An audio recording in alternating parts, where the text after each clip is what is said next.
নবী করিম সাল্লাল্লাহু আলাইহি সাল্লাম সম্পর্কে আমরা অনেকে জেনে থাকবো যে তিনি খুব সাদাসিধে জীবনযাপন করতেন। অনাড়ম্বর জীবনযাপন করাকে তিনি খুব বেশি পছন্দ করতেন। তার জীবনে ব্যক্তিত্বের কোনো ত্রুটি দুর্বলতা কিছুই ছিল না। আবার অহমিকা, প্রদর্শনেচ্ছা, প্রদর্শনের প্রতি আগ্রহ এবং শো অফ করার মতো কোনো বিষয়, কোনো ছিটে ফোটা নবী রাসূলুল্লাহ সাল্লামের জীবনে মোটেও ছিল না। তিনি যখন চলাফেরা করতেন, কোথাও যেতেন, তার জীবনে ঘোড়ায় চড়ার ইতিহাস যেমন ছিল, অভিজাত বাহন তখনকার যুগের ওটে চড়ার অভ্যাস যেমন তার ছিল, ঠিক একইভাবে গাধায় চড়তেও তার কখনো দ্বিধা হতো না। তিনি গাধায়ও চড়েছেন। আমরা যেরকম আজকাল কোনো সম্ভ্রান্ত, কোনো শৌখিন, কোনো বিলাসী পরিবারে বেড়ে উঠলে আমরা যে লাইফস্টাইলের সাথে অভ্যস্ত, আমরা ভিন্ন কোনো লাইফস্টাইল যদি কখনো প্রয়োজনেও আমাকে অবলম্বন করতে হয়, সেটা করতে আমরা হেজিটেশন ফিল করি, আমরা অস্বস্তি বোধ করি। আমাদের নবী করিম সাল্লাল্লাহু আলাইহি সাল্লাম এমন ছিলেন যে তিনি উঠে যেমন চড়তে স্বাচ্ছন্দ্য বোধ করতেন, ঘোড়ায় চড়তে যেরকম তার স্বাচ্ছন্দ্য হতো, গাধায়, যেটা গরিব মানুষদের বাহন, সেটাতে চড়তেও তার কখনো অস্বাচ্ছন্দ্য বোধ হতো না। প্রিয় নবী সাল্লাল্লাহু আলাইহি সাল্লামের সাদাসিধে জীবনযাপনের যে চিত্র, এটা তার খাদ্য থেকে নিয়ে তার শোয়া, তার উঠা বসা, তার কথাবার্তা, তার জীবনের প্রত্যেকটা স্তরে স্তরে আমরা দেখতে পাবো। একটি ঘটনা আপনারা অনেকে হয়তো শুনে থাকবেন। মদিনায় একবার বাহির থেকে একজন আগন্তুক এলেন। প্রিয় নবী সাল্লাল্লাহু আলাইহি সাল্লাম সাহাবীদের মধ্যে বেষ্টিত হয়েছিলেন, তাদের সাথে বসেছিলেন অনেকটা আসরের মতো গোলাকার হয়ে। বাহির থেকে আসা লোকটি জিজ্ঞাসা করলেন, তিনি প্রথমে বের করার চেষ্টা করলেন যে যার কাছে আমি এসেছি, যিনি আল্লাহর নবী এবং রাসূল হিসেবে আবির্ভূত হয়েছেন, তার নাম মুহাম্মদ, লোকটি কে? সে আগন্তুক প্রথমে অনেক চেষ্টা করেও উপস্থিত লোকদের মধ্যে থেকে মুহাম্মদ সাল্লাল্লাহু আলাইহি সাল্লাম কে সেটাকে তিনি বের করতে পারলেন না। তাকে কোনোভাবে যখন তিনি চিহ্নিত করতে পারলেন না, তখন লোকটি জিজ্ঞাসা করলেন, মান ফিকুম মুহাম্মদ। তিনি উপস্থিত লোকদেরকে বললেন যে তোমাদের মধ্যে মুহাম্মদ লোকটি কে আসলে? আমরা এবার আমাদের সমাজের বাস্তবতার সাথে একটু মিলাই যে আমাদের সমাজে কোনো নেতা, কোনো অনুসরণীয় ব্যক্তিত্ব, কোনো প্রভাবশালী, কোনো গুরুত্বপূর্ণ চেয়ারে বসা মানুষ, তিনি যদি তার অধীনস্থদের সাথে বসে থাকেন অথবা অধীনস্থদের সাথে নিয়ে রাস্তায় চলাফেরা করেন, তাহলে তার বডি ল্যাঙ্গুয়েজ, তার চলাফেরার স্টাইল, তার পোশাক, তার গেট আপ, তার চেয়ার, তার কথা বলার ধরন, এগুলো দেখে তাকে অন্যদের থেকে আলাদা করতে, কে নেতা আর কে অনুসারী, এটা আলাদা করতে কি আমাদের আজকের বাস্তবতায় কোনো কষ্ট হয় বা হবে? কোনো রাজনৈতিক নেতার কথা বলেন, কোনো গুরুত্বপূর্ণ পদে থাকা মানুষের কথা বলেন, তার লাইফস্টাইল, তার গেট আপ, তার কথাবার্তা, তার পোশাক আশাক, তার উঠা বসা, তার হাবভাব দেখেই যে কেউ ধরে নিতে পারবে যে উনি নেতা আর তারা অনুসারী। প্রিয় নবী সাল্লাল্লাহু আলাইহি সাল্লাম এতটা সাদামাঠা জীবন যাপন করতেন, এতটা বিনয়ী থাকতেন যে সাহাবীদের সঙ্গে যখন তিনি বসে থাকতেন, বাহির থেকে আসা মানুষ আলাদা করে তার নাম জিজ্ঞেস করে তাকে বের করতে হতো। তার বসার মধ্যে বিনয়ের ভাবটা কতটা থাকলে এভাবে তিনি সর্বস্তরের সাহাবীদের সাথে পানির সাথে যেরকম দুধ মিশে যায়, তিনি সেরকম নিজেকে মিশিয়ে ফেলতেন। আমাদের সমাজে আজকাল ব্যক্তিত্বের নামে অহমিকার প্রদর্শনী হয়। আপনারা জানেন, অহংকারকে আমরা অনেকে মনে করি ব্যক্তিত্ব। প্রিয় নবী সাল্লাল্লাহু আলাইহি সাল্লামের ব্যক্তিত্বের যে চূড়ান্ত শেখরে তিনি উন্নীত ছিলেন, সেই ব্যক্তিত্বের অধিকারে পৃথিবীতে আরেকটা মানুষের জন্ম হবে না। আমরা তার ব্যক্তিত্ব নিয়ে যদি আলোকপাত করি, হয়তো অনেকগুলো দৃষ্টান্ত আমরা দেখাতে পারবো যে ব্যক্তিত্ব কতখানি ছিল, কতভাবে তার জীবনও ছিল, কিন্তু তার সেই ব্যক্তিত্ব আজকের তথাকথিত ব্যক্তিত্বের মতো অহমিকা, অহংকার মিশ্রিত ব্যক্তিত্ব ছিল না। আজ আমরা আমাদের অধীনস্থদের অধিকারের ব্যাপারে অনেকে অনেক কথা বলি। আমরা শ্রমিকদের অধিকারের কথা বলি, আমরা গৃহকর্মীদের অধিকারের কথা বলি, আমরা অনেক দুর্বল মানুষদের অধিকার নিয়ে কথা বলি। আর প্রিয় নবী সাল্লাল্লাহু আলাইহি ওয়াসাল্লাম সে সমস্ত দুর্বল মানুষদের ব্যাপারে বলতেন, ইখওয়ানুকুম খাওয়ালুকুম, তোমাদের অধীনস্থ যে ভাই ব্রাদাররা আছে তারা তোমাদের ভাইয়ের মতো, অধীনস্থ মানুষগুলো যারা আছে তারা তোমাদের ভাইয়ের মতো। আল্লাহ তাআলা জাআলাহুমুল্লাহু তাহতা আইদিকুম, আল্লাহ তাআলা তাদেরকে তোমাদের অধীনস্থ করে দিয়েছেন। অতএব তোমরা যা নিজেরা খাও তাদেরকে তা খাওয়াও, তোমরা যা পরিধান করো তাদেরকে তা পরিধান করাও। আজও পৃথিবীতে এমন কোনো মানুষ হয়তো দেখা কঠিন হবে, এমন কোনো মানুষ হয়তো খুঁজে পাওয়া কঠিন হবে যে মানুষ তার অধীনস্থ কর্মী এবং তার গায়ের পোশাক একই রকমের হতে পছন্দ করে। নবী করিম সাল্লাল্লাহু আলাইহি ওয়াসাল্লাম সেটা করতেন। অর্থাৎ তার বিনয় এবং তার ব্যক্তিত্ব, এই দুটির কোনোটির মধ্যে কখনো এরকম কোনো গ্যাপ থাকতো না যে সেখানে কোনো প্রকার অহমিকা প্রদর্শন হতে পারে, অহমিকা প্রবেশ করতে পারে। নবী করিম সাল্লাল্লাহু আলাইহি ওয়াসাল্লাম তিনি শুধুমাত্র সমাজের অভিজাত শ্রেণীর মানুষের সাথে বন্ধুতা করতেন না, আমাদের গুরুত্বপূর্ণ পদে থাকা মানুষগুলো, তাদের বন্ধুত্বের যে লেয়ার থাকে, শ্রেণী থাকে, সেই মানুষগুলো থাকে সমাজের এলিট। একজন মন্ত্রী, একজন সংসদ সদস্য, একজন গুরুত্বপূর্ণ পদাধিকারী ব্যক্তি, তিনি তার বন্ধু বান্ধবের যে সার্কেল গড়ে তোলেন তারা তার ক্লাসের হয়ে থাকে। সাধারণত সমাজের যারা সাধারণ মানুষ থাকেন, এই মানুষগুলো এই তথাকথিত বড় বড় মানুষদের বন্ধু হওয়ার সুযোগ সাধারণত পায় না। মুহাম্মদ সাল্লাল্লাহু আলাইহি ওয়াসাল্লাম সেই মানুষ ছিলেন যে তার বন্ধুত্বের তালিকার মধ্যে যাদের নাম খুব জোরে সোরে চলে আসে তাদের মধ্যে একজন ছিলেন আবু যর গিফারী রাদিয়াল্লাহু তাআলা আনহু, যিনি নবী সাল্লাল্লাহু আলাইহি ওয়াসাল্লামকে তার খলিল, তার ঘনিষ্ঠ বন্ধু, পরম বন্ধু হিসাবে যিনি পরিচয় দিতেন। আপনারা জানেন বেলাল হাবশী রাদিয়াল্লাহু তাআলা আনহু, যিনি বাহির থেকে এসেছেন। আরবের মানুষদের মধ্যে যে বাহিরের মানুষদের প্রতি এক ধরনের মানসিকতা তাদের আছে, যে মানসিকতাটা সমালোচনাযোগ্য, বেশিরভাগ আরবের মানুষের মধ্যে সেই মানসিকতা আছে। আপনারা জানেন তারা বাইরের মানুষদেরকে অনেকটা মানুষ মনেই করে না। এই রেসিজম তাদের মধ্যে খুব ভয়াবহ আকারে তখন ছিল। সেজন্য নবী করিম সাল্লাল্লাহু আলাইহি ওয়াসাল্লাম সেই ভেদাভেদ তুলে দিয়েছেন এবং তিনি বেলাল হাবশী রাদিয়াল্লাহু তাআলা আনহু, যিনি ইথিওপিয়া থেকে এসেছেন, ইথিওপিয়া থেকে আসা একজন নিগ্রো সাহাবীকে পরম আপন করে নিয়েছেন তা নয়, বন্ধু করে নিয়েছেন তা নয়, তার মুয়াজ্জিন হিসাবে নিয়োগ দিয়েছেন। নবী সাল্লাল্লাহু আলাইহি ওয়াসাল্লামের পরে মসজিদে যার পদ সবচেয়ে গুরুত্বপূর্ণ, সেই ব্যক্তি একজন আজাদকৃত কৃতদাস, বাহির থেকে আসা মানুষ এবং গায়ের রং যার কালো। নবী করিম সাল্লাল্লাহু আলাইহি ওয়াসাল্লামের বন্ধুদের তালিকায় এরকম আরো অনেকে ছিলেন, যার দৃষ্টান্ত দিতে গেলে হয়তো অনেকের নাম আমরা আনতে পারবো।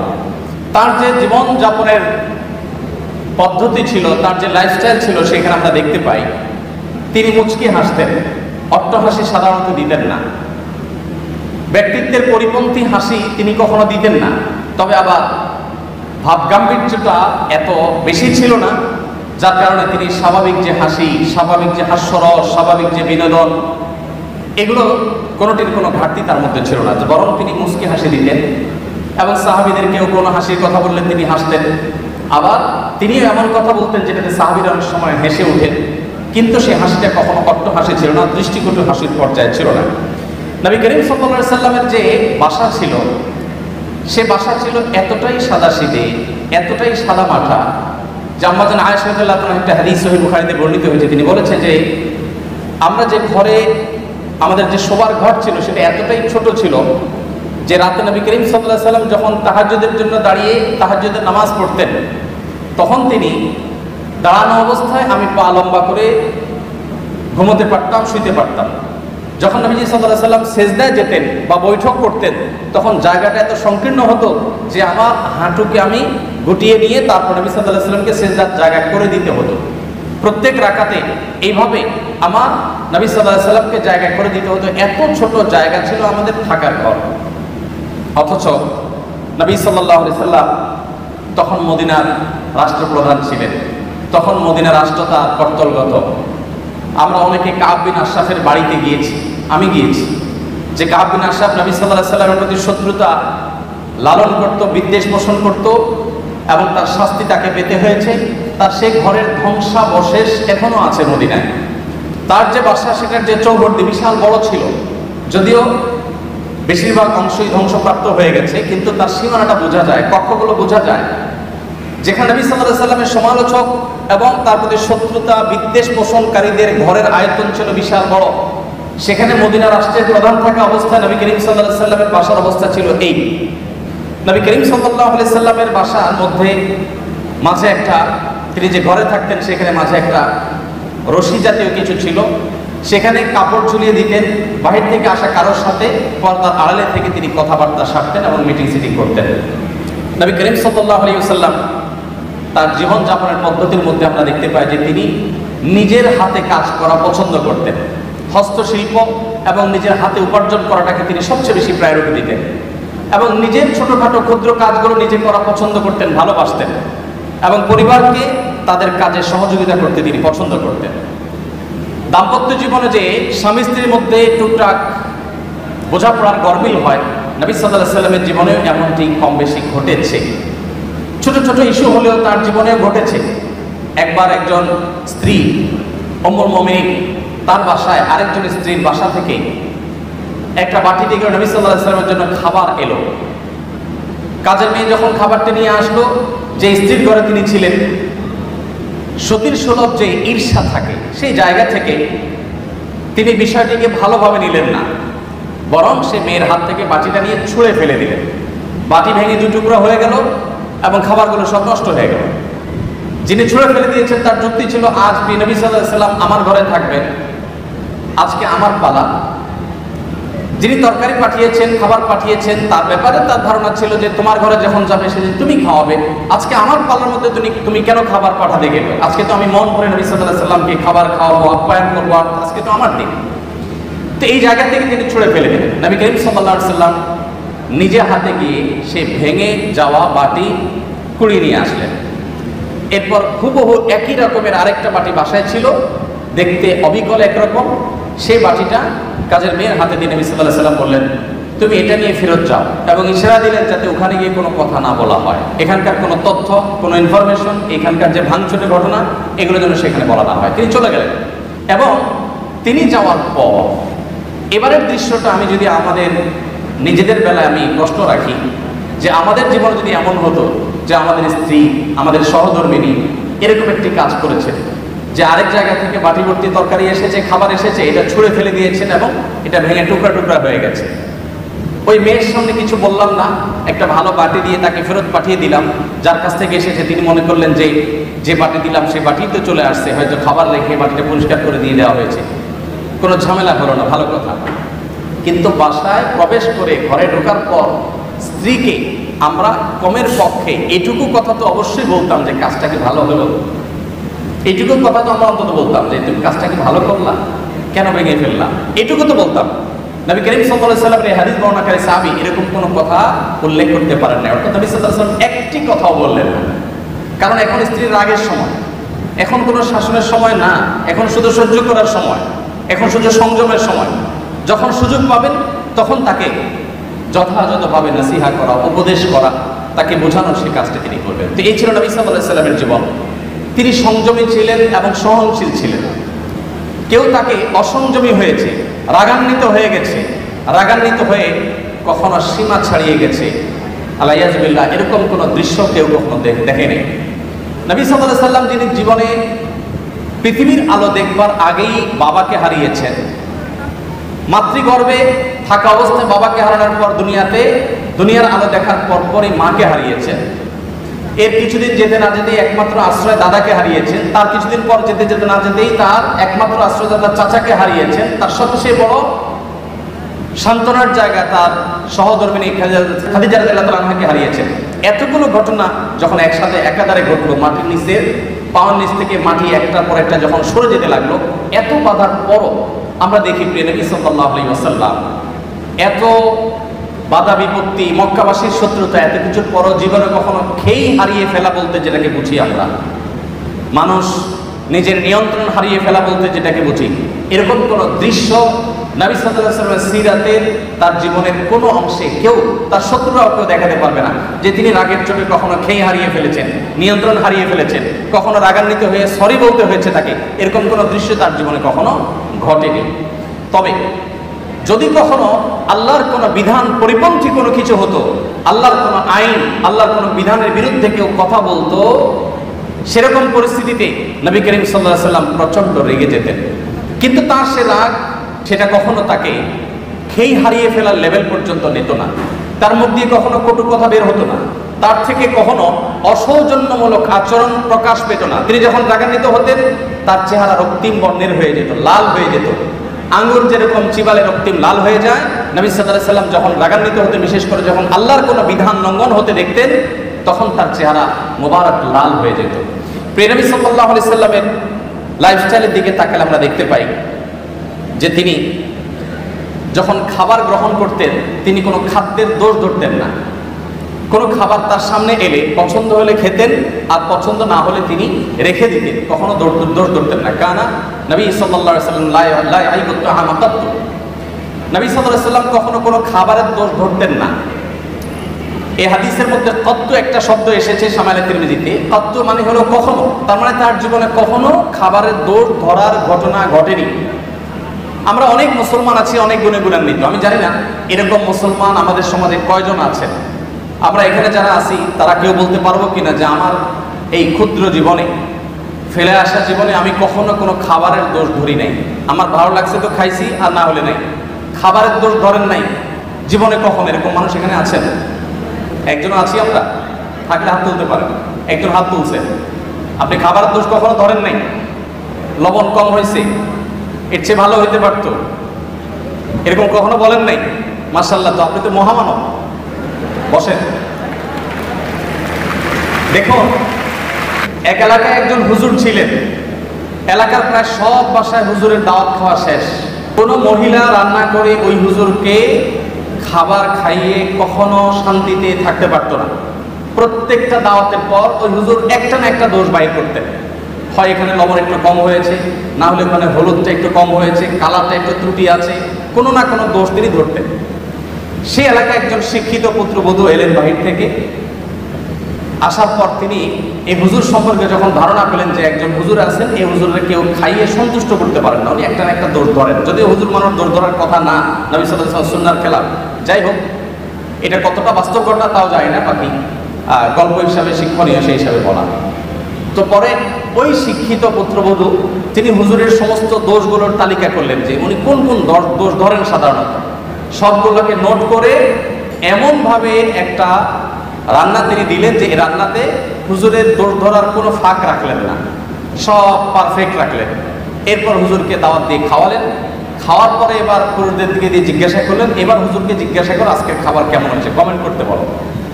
এখন বেচারা হুজুর দেখলেন যে আসলে কোনো কমেন্ট করার জায়গা নেই, তো এবার বললেন যে আসলে এত ভালো না, এত ভালো না।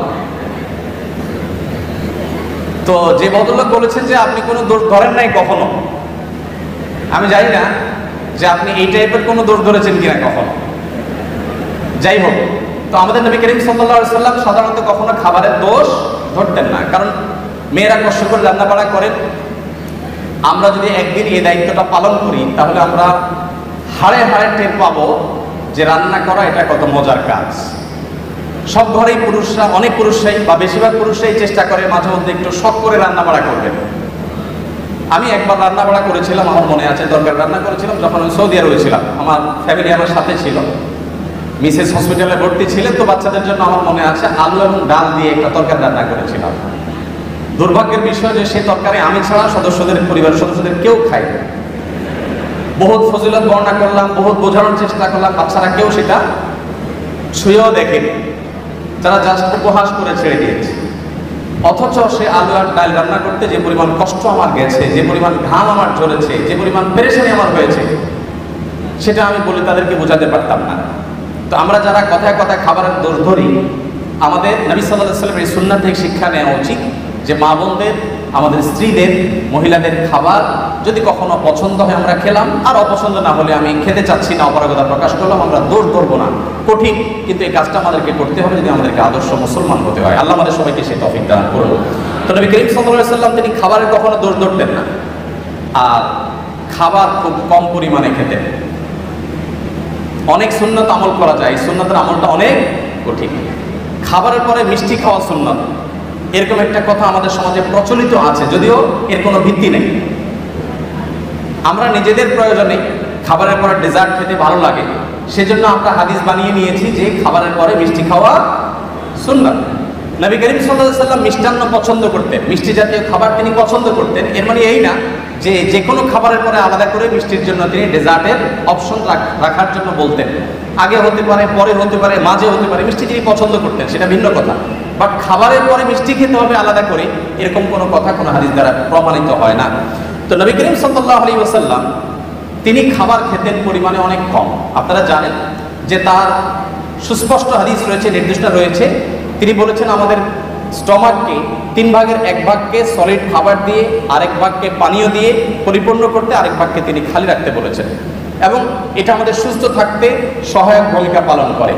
নবী সাল্লাল্লাহু আলাইহি ওয়াসাল্লামের এই সুন্নাহ লাইফস্টাইলের এই সুন্নাত গুরুত্ব আজকাল আলহামদুলিল্লাহ ওয়াজ করে বোঝানোর প্রয়োজন হয় না, বরং এই সুন্নাহর গুরুত্ব আমাদের সমাজে অনেকেই খুব সুন্দরভাবে বুঝতে পারে। দেখুন, নবী করিম সাল্লাল্লাহু আলাইহি ওয়াসাল্লাম তার এই সুন্নাহ এখন ডাক্তাররা আমাদেরকে বলেন যে পেট পুরে খাওয়া যাবে না, ওয়াটার ফাস্টিং করতে হবে, ইত্যাদি ইত্যাদি। তো তার এই সুন্নাহ লাইফস্টাইলের যে উপকারিতা আছে, স্বাস্থ্যগত উপকারিতা আছে, সেগুলো আমার মনে হয় না যে আর বলার কোনো অপেক্ষা রাখে। নবী করিম সাল্লাল্লাহু আলাইহি ওয়াসাল্লামের এই সুন্নাহটির আমল আমরা মুসলমানদের চাইতে দুঃখজনক হলেও সত্য অমুসলমানদের মধ্যে বেশি দেখি। আমরা মুসলমানরা যতটা উদরপূর্ণ করে খেতে পছন্দ করি, বিশেষ করে বাংলাদেশের মানুষ আমরা যতটা উদরপূর্ণ করে খেতে পছন্দ করি, পৃথিবীর অনেক উন্নত দেশ আছে, সে দেশের মানুষরা আমাদের মতো এইভাবে গলা পর্যন্ত খেতে সাধারণত পছন্দ করে না। নবী করিম সাল্লাল্লাহু আলাইহি ওয়াসাল্লামের লাইফস্টাইলের মধ্যে আমরা দেখি, তার জীবনযাপনের পদ্ধতি দেখি যে তিনি এশার নামাজের পরপর শুয়ে যেতেন। কারণ নবী সাল্লাল্লাহু আলাইহি ওয়াসাল্লাম লা ইয়ানামু ক্বাবলা আল-ইশা, নবী সাল্লাল্লাহু আলাইহি ওয়াসাল্লাম এশার আগে ঘুমাতে অপছন্দ করতেন এবং এশার পরে কথাবার্তা বলাটাকে অপছন্দ করতেন। নাহান নবী সাল্লাল্লাহু আলাইহি ওয়াসাল্লাম আনিস সামরি বাদা আয়েশা, আমাদের আয়েশা বলেছেন এশার পরে জেগে থাকা, কথাবার্তা বলা, আড্ডা দেওয়া, এটা নবী সাল্লাল্লাহু আলাইহি ওয়াসাল্লাম একেবারে অপছন্দ করতেন। আপনারা দেখবেন পৃথিবীর যে সমস্ত দেশগুলো এগিয়ে গেছে, যাদেরকে আমরা উন্নত বলি, সেরকম দেশগুলোর প্রায় সব দেশগুলোর একটা কমন কালচার হলো তারা দেখবেন রাতে সন্ধ্যার পরপর শুয়ে পড়ে এবং ভোরে তারা উঠে কাজে চলে যায়। আমি যে সমস্ত দেশে যাওয়ার সুযোগ হয়েছে তার সবগুলো দেশে আমি একই চিত্র দেখেছি, ভিন্ন কোনো চিত্র দেখিনি। দুর্ভাগ্যজনক বিষয় যে আমরা বাংলাদেশ শুধু নয়, সমস্ত মুসলিম দেশগুলো, যতগুলো মুসলিম দেশে আমার যাওয়ার সুযোগ হয়েছে, সমস্ত মধ্যপ্রাচ্যের সব দেশগুলোতে প্রায় আমাদের লাইফস্টাইলটা হলো নবী সাল্লাল্লাহু আলাইহি ওয়াসাল্লামের এই হাদিসের এবং এই সুন্নাহর সম্পূর্ণ ব্যতিক্রম বা উল্টো। আপনি দেখবেন আমাদের দেশের কথা যদি বলি, টেলিভিশন চ্যানেলগুলোর সবচাইতে হট এবং সবচাইতে গুরুত্বপূর্ণ প্রোগ্রামগুলো সব থাকে রাত 9টা, 10টা, 11টা এই সময়টা, সবচাইতে পিক টাইম, যেটা আমাদের আসলে ঘুমের টাইম হওয়ার কথা ছিল।